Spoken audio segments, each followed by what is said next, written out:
उत्तर प्रदेश की राजधानी से एक दिल छू लेने वाली खबर सामने आ रही है, जो समाजवादी चिंतक दीपक मिश्रा की है। नमस्कार, मैं अमित और आप देख रहे हैं हंगामा टाइम्स। आपको बता दें, इस समय आप रजाई में ठिठुर के सो जरूर रहे होंगे और बाहर कड़कती हुई ठंड हो रही है, जिसके चलते लगातार दीपक मिश्रा कंबलों का वितरण कर रहे हैं गरीब बुजुर्गों को जो रिक्शा चलाते हैं। कहीं ना कहीं सड़कों पर बिना चादर और बिना रजाई के लेटे रहते हैं, उनको जाकर वह कंबल उड़ाते हैं और उनको हर संभव मदद का आश्वासन भी देते हैं। तो आइए डालते हैं लखनऊ ब्यूरो चीफ विक्रम कश्यप की एक विशेष रिपोर्ट पर नजर, जब वह पहुंचे लखनऊ के सिविल अस्पताल पर और रिक्शे वालों में वितरण किए उन्होंने गर्म कंबल, जिससे कि खिल उठे गरीब बुजुर्गों के चेहरे। उन्होंने उन्हें आशीर्वाद भी दिया और कहा कि आप ऐसे ही स्वस्थ रहें, काश आप जैसे हर एक नौजवान प्रण लेता तो गरीबी ही देश से दूर हो जाती है। ये डालते हैं विशेष रिपोर्ट पर नजर।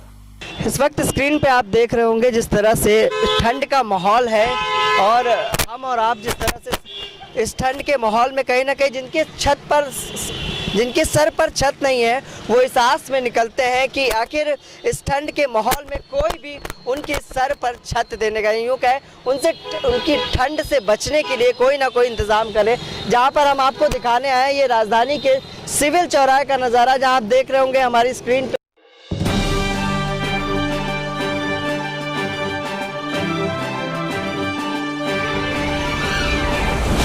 समाजवादी चिंतक दीपक मिश्रा लगातार आम जन को और ठंड से बचने के लिए गरीब लोगों को कंबल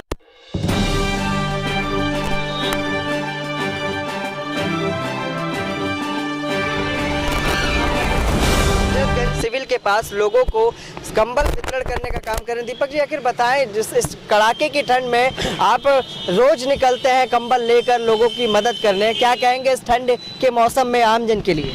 देखिए, जो हमें सक्षम लोग हैं, जो समर्थ लोग हैं, उनको ये चाहिए कि जो सक्षम नहीं हैं, जो कमज़ोर साथी रह गए, जिन पर ईश्वर की थोड़ी कृपा कम रही, उनको अपना कंबल दे दें। अब देखिए ना, ये जो हमारे रिक्शा वाले साथी लोग हैं, लॉकडाउन भर उनकी कमाई तो हुई नहीं, अभी भी नहीं हो रही है, चूँकि अभी तक पूरी तरीके से आवागमन सुचारू हुआ नहीं। तो मैंने देखा कि रात में ये बेचारे कंबल के अभाव में, गर्म कपड़ों के अभाव में सो नहीं पाते। तो अक्सर मैं रातों में, दिन में अपने दोस्तों से कंबल वगैरह इकट्ठा करता हूँ और रातों में अपने उन दोस्तों को जिनके पास कंबल वगैरह नहीं है उनको जाके बांट आता हूँ। तो समुंदर से लेता हूँ, मरुस्थल को देता हूँ और बादल की तरह से चल देता हूँ। सर, क्या संदेश देना चाहेंगे इस कड़ाके की ठंड में? आखिर वो किस तरह का कदम उठाए इन लोगों के लिए? अगर हम में से एक आदमी कम से कम 10 लोगों की सर्दियों में मदद करे तो मुझे नहीं लगता कि भारत माँ का कोई बेटा ठंड से मरेगा। और मौसम विभाग के अधिकारियों से मुझे पता चला है कि 6-7 दिन बाद बहुत कड़ाके की सर्दी आने वाली है। तो 6-7 दिन हम लोगों के पास समय है, हम लोग कंबल वगैरह इकट्ठा कर लें और रात में अपना निकलें और कंबल बांट दें।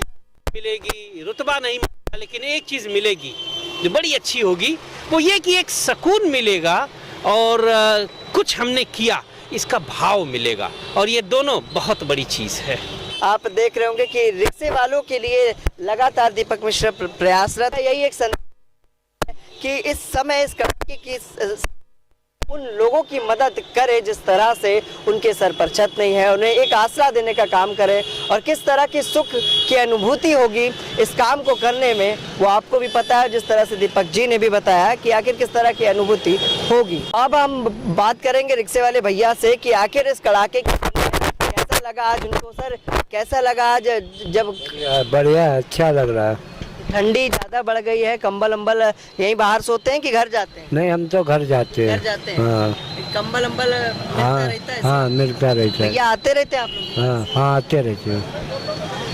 तो जहाँ पर आप भी यही जरूरतमंद लोगों को इस तरह से करना चाहिए।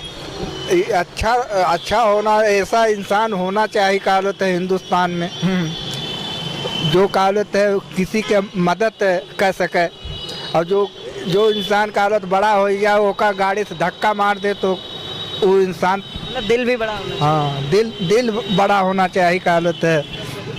और अब जब आदमी के दिले नहीं है, चलाते हैं आप भी? हमारे रिक्शा है धंधा उंधा ठीक चल रहा है? समय की सन्नाटा है। बेकार, एकदम खर्चा खुराकी निकलना दुश्वार है।